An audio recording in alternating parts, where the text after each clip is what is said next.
bring the draft up, players production. We're going to have a look at this. We're going to dissect this. We're going to, like, you know, get our little monocles on and judge where we could go here. So, Mongols, Japanese. You have to save Japanese realistically for Holy Island. You could do a curveball with Mongols. A few players like 3D Cat has made that work before. But realistically, it's probably going to be Mongols for Frisian. Unless you think Zhone can beat HRE. But in my experience, that's HRE favored. I've seen that matchup before, and I've seen Jean win that matchup before. Really? But once out of 20 games. Okay, yeah. So HRE favored then. It might be slightly HRE favored. Just tad. But it's okay. It is going to be Coastal Cliffs as anticipated. And it is in fact going to be that Ayyubid Delhi matchup. So talk to me a little bit about this matchup, right? Like from what you've been seeing, is this one that the Delhi just runs away with, or is Ayyubid always got the answers? I mean, we've seen Ayyubid being specifically picked as a counter to Delhi on land maps before. It works because you can just hold with the Desert Raider Wing. You can just match Delhi's output in some ways. Well, I think the interesting one, I love I think Marine Lord came up with it first. The whole idea: you open Desert Raider, add in Horsemen, you know, a few archers. You basically just get those builds prepped for the Golden Age, and then you duck out after you win the initial fight and go castle still, right? So like. It's a very powerful play because if you go double Horseman after a Desert Raider, you debuff the Ghazi enough that they kind of become normal Horsemen, and then you frontline with the Horseman, the Desert Raider attacks the Ghazi. Because remember, Ghazi do actually counter Desert Raiders, which is always confusing for people, right? Like the camel that's meant to counter Cav also gets countered by Cav. You always open stable. Mm-hmm. You need to. I mean, you can go archers potentially, but rough going. And then what is your winning condition here? How do you apply pressure? And realistically, if you're playing archers, you don't want to be leaning along feudal because Delhi archers are simply superior, right? It changes a bit when you get into castle because you do have the Mamluk's bravery, but at that point, like it's more about the camel lancers and ghulams enabling the archers to buff themselves up. So, look, going back to the Marine Lord equivalent here, wasn't it? What did he say again? If you're losing as Ayyubids, you're just bad. wasn't that a quote? Yeah, wasn't that also in the tournament? Was that Elite Classic where he had like 8 wins with Ayyubids and no losses? I think it was his most played serve. Boy might have a point. He also, before English got buffed, was saying that English are OP and competitive. So, I mean, this guy is not only dominant, but also an oracle. Let's see if we can predict the future, though. Are we going to get another 3-0 here? Is Dragevann going to make it a clean sweep to keep his dreams alive? Or is Blid going to begin to become the Norwegians' nightmare? We hop into Coastal Cliffs to find out.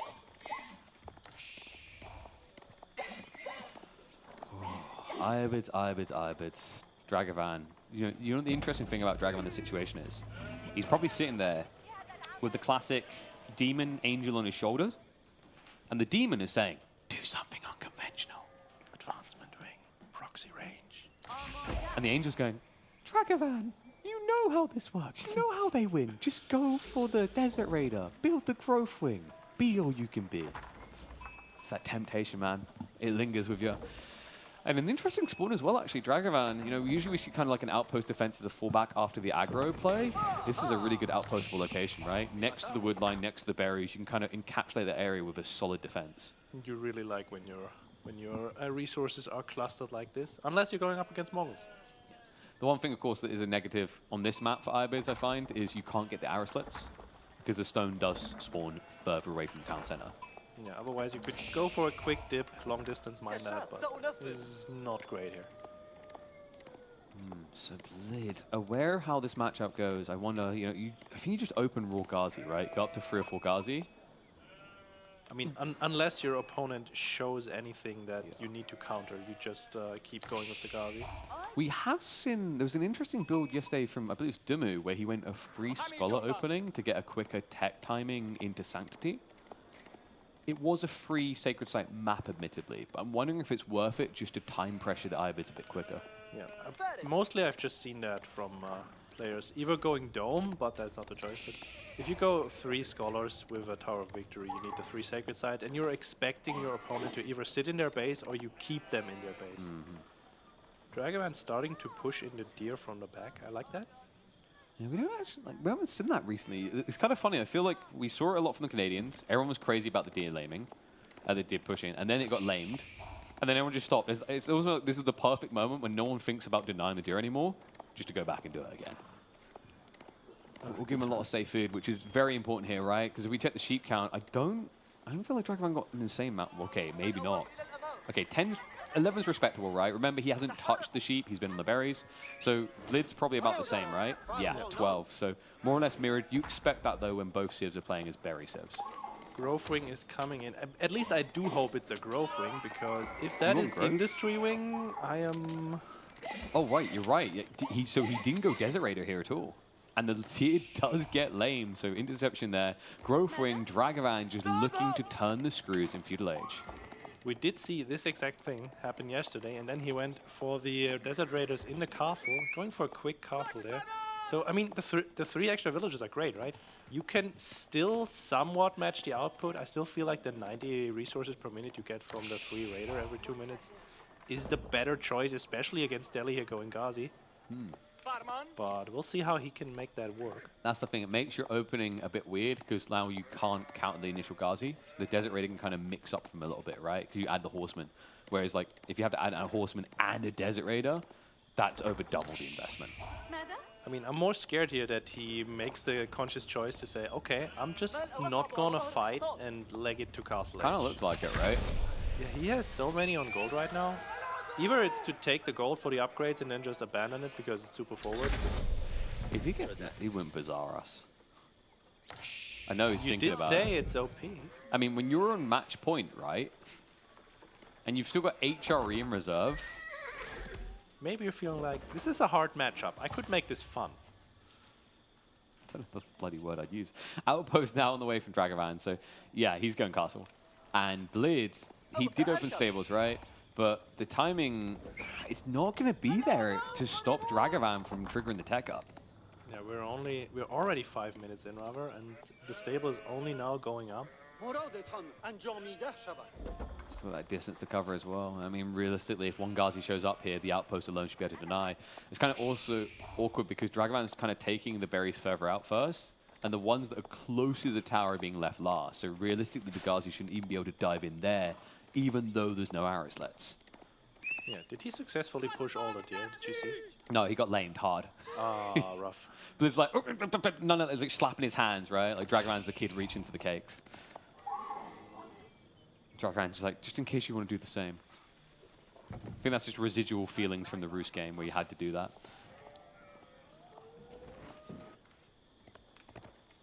The real question is it going to be that Desert Raider?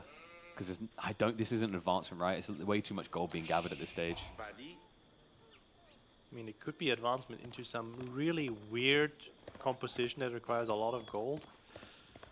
We never see a weird composition in this series, right? Look, he can't go Mango Dye this game. That is an improvement. What's weirder that he could do? He could go Tower of the Sultan. Industry Wing, maybe? Is this a rush for the tower? You know there was like a guy who was doing that and he was finding success, right? The Castle-aged Industry Wing into double Tower of the Sultan rush. I was joking with Myriad because I think Myriad lost its game or two against that. Why is Myriad always the beating boy? Every single Drongo cast that features him is a loss. You know what? We've got to be nicer to him. I literally have people like call, message me like, "Did you see me win against Myriad?" I was like, "No. Why do you always just send me your wins? Send me something else cool." And oh my god, he's actually doing it. He's doing it. It's I love Trade Wing Bazaar. Look, we were wondering what all the gold should do here. Yeah. I mean, I'm here for it, man. I said you're a match point. You want to get experimental. Now, keep in mind, 50% of this time, it works 100% of the time. Talk to me about Castle Wing Bazaar. So, we really like units. If we don't get units, we break the keyboard. Look, we could get traders. They're really good, right? The market is in the middle of the map, pretty close to our base. There's like only 4 Ghazis for now, so that's fine. I'm going to call it. If he gets Badoan Swordsman, Badoan Skirmisher, it's an insta-win. We'll find out in just a minute. If I get egg on my face. Villagers are being raided. Ghazi with the dive here. Static emplacements are problematic. Another Ghazi goes down. A second one might die in the exit. Heavy damage commitment. And Blid, well, the Sacred Sites still haven't been locked in yet, so he has big problems to worry about here. And he doubles down on the Ghazi. Yeah, gonna be an 8-minute sacred timing here. which is pretty late for the perspective. We also see Dragevann adding in a barracks of his own, so there might be Gulam involved. I think you're kind of rolling the dice here. So if you don't get Bedouin skirmishers, you go for Gulams. But if you do get Bedouin skirmishers, you just get them plus spears. It counters everything Blid's doing. It's pretty cool, actually. All right, watch it be 2 rolls of stone. It's gonna be food and wood. Food, wood, double skirmisher? Food, wood, traders. Nah, he's going to break it. He's going to make this look OP. It's double skirmisher. I'm just gonna watch his face and not what he's getting. Oh my god, dude, he got it. Bedouin skirmisher and Bedouin swordsman. This is perfect. Really good. I can't believe it. Like, this is when it does look broken. Remember, they get auto-upgraded to Castle Age variants. You get more of them than if you had it in the Feudal Age. He can bring out the swordsman shortly. He's almost got the gold required. In the meantime, though, he may have slightly overextended Dragevann, exposing his backline to the Ghazi raids. Able to retreat quick enough, though. This is wild. They have high base damage as well, so they're not bad at dispatching Ghazi either. Scout is going to go down, so it's a slight problem there for Dragevann. But he just really needs to get back to gold gathering ASAP. I think we got a 3-0. Yeah, I mean, Blid does hold both sacreds. He put up the market, so I guess he's just gonna go feudal it up here. Against mass Gulams, though? Against Mass Gulams, that's not a winning proposition. How much food does Dragevann have left, really? Infinite. It's trade wing, buddy. It's oh, you do make a good point. See, trade wing is OP. Imagine if he got the deer as well. I think that's the only thing Blid's like right now. The game isn't over. He didn't shove 2,400 food underneath his TC. Oh, wait, he's going to shove back now. Movement out into the mid-map. Blid, oh my god, he got baited. He's adding in spearmen now. He really expected camel lancers here. The spearmen are like the worst choice. The skirmishers, they don't particularly care. They do have a bonus against infantry, if I recall correctly, but the swordsmen, yeah, they do have a bonus. So they both have bonus. It's and then there's the Gulam. Here's the engagement, though. Not just the Gulams, remember those Bedouin swordsmen, it's bonus damage against melee. The Ghazi are going to get shredded here. Skirmishers target down the archers, and Blid, he's going to lose the army here. Trying to brute force his way through. It's just simply too many troops. So Sacred Site win condition is going to get blocked out. Blid, in the meantime, is trying to escape the feudal, macroing up towards Castle Age here. Ghazi, Dragevann does realize. So not too much loss there. He still has the eco lead here, 4 ahead. Rolls are about to be refreshed. He has 1 left of the old pawn. Compound of the defender is coming in. I swear to God, if he gets 2 more Bedouin swordsmen, honestly, I've seen it before. It's absurd. Actually, in this situation, realistically, it might just be better to get more food, right? Double food ticket would kind of be broken because you're in a Gulam spam now. I've seen it before. It was in Feudal Age, and it did get nerfed. It's a good bloody reason. You know, the only weird thing is if you ever need to go Imperial Age, this landmark choice feels really bad because you have to wait to use your tickets until after the tech up's complete. Have you seen that before? Like, free Bedouin queued up behind an imp page is really weird. Food is starting to drop a little bit, but Dragevann about to break double digits on the Gulam count. Mameluke's Bravery on the way. This is a disgusting tech up against what Blid has right now. And Blid, how do you feel about that, man? Men at arms instead of crossbows to counter this. Yeah, no. Thanks for the input. So you asked for my honest opinion. This is not going to work. This is not House of Learning Men at Arms with honed blades done. I mean, realistically, that would take 4 minutes as well, There's 2 of them, right? and there's 13 Gulams. Maybe Blid can try to make a quick maneuver for the relics. The problem is, look at that spawn and look at Dragavann's location. Realistically, his next step should be playing Mosque, going for them fast. He did drop the Mosque, but we haven't seen a Dervish produced just yet. Look, he has other uses for his gold. True, but get more gold, have more uses of the trade win. Kind of a win-win, baby. Look at this beautiful macro. He has less than 200 resources total there for a second. And I highlight this as an issue. I want to praise him for this, right? Like, it's weird. He played a little bit closer to meta. Like, the Byzantine game was different, but he was closer to meta than this one. And his macro was kind of out of control. He's in his comfort zone. This is perfect. This is the thing he dreams of at night. He's like, I know exactly how much gold and food I need 12 minutes in. What a big army to be marching towards the base. Blid, remember, he went compound defender. He hasn't started gathering stone. No static defense other than the town center to protect his economy. The dive begins. Yeah, we've seen Blid do this earlier in the game as well. He's seeing a lot of resources, and then when the army comes in, he starts queuing up units again. But then it's already too late. And also the crossbow count, like, if he started with this, he might have enough to kind of contest, but we have to remember skirmishes are brutal when you go crossbows like this. They also are able to outmaneuver you, outrange you. So the Scholar is still sitting in the stable. I'm not a fan of this. It should be in the archery range. You need those crossbows out yesterday. Well, the good news is Dragevann still has not gone after the relics just yet. Instead, he's going after the juggler here. Blid, dive comes into his base, and I believe that is no textiles judging by the damage there. So losses for Blid.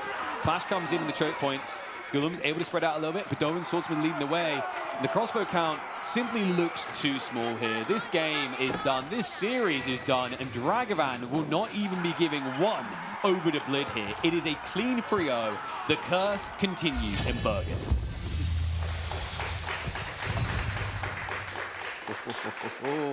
What a recovery. What a turnaround from yesterday. I'll be honest with Dragevann, he looked deflated. I talked to him a little bit after yesterday. You saw him as well. Yeah. He kind of just looked scrambled, but I want to praise him for the recovery here, to make it a clean 3-0 like that. Obviously, the caliber players, like, both won't mind me mentioning this, like, their opponents on the previous day are expected to be better, right? Like, it's a bit tough to overcome that level of experience. 100%.